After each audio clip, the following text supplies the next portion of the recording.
দেখতে পাচ্ছি লেখা আছে মধ্যমা বা মিডিয়ান। এটা হচ্ছে স্ট্যাটিস্টিক্সের একটা টার্ম। এটার মানে কি, যখন আমরা অনেকগুলো সংখ্যা নিই বা তথ্য নিই তখন তার যে মিডল পার্টটা হয় সেটাই হচ্ছে সেই তথ্যের মধ্যমা। অ্যাজ এক্সাম্পল এখানে আমি অনেকগুলো নাম্বার লিখেছি, তাহলে এই নাম্বারের যে মিডল পার্টটা দ্যাট মিনস 33 সেটা হচ্ছে এর মধ্যমা। এবং এর একটা ফর্মুলা রয়েছে, যদি সংখ্যা মানে নাম্বার যতগুলো আমি নেব ওটা অযুগ্ম হয় তাহলে মধ্যমা হচ্ছে xn+1/2, এবং যদি n যুগ্ম হয় তাহলে মধ্যমা হচ্ছে xn/2 + xn/2 + 1/2, মানে মিডলের দুটো পার্টের গড়।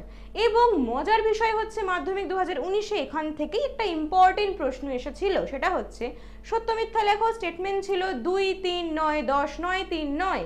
এই তথ্যের মধ্যমার মান 10। এখানে টোটাল 7টা নাম্বার আছে, তাহলে 7 + 1/2 দ্যাট ইজ 4, মানে এখানে 4 নাম্বার যে টার্মটা ওটাই হচ্ছে এর মধ্যমা। তাহলে আমরা লিখে দেখি 2, 3, 9, 10, 10 নাম্বার টার্মটাই হচ্ছে এর মধ্যমা।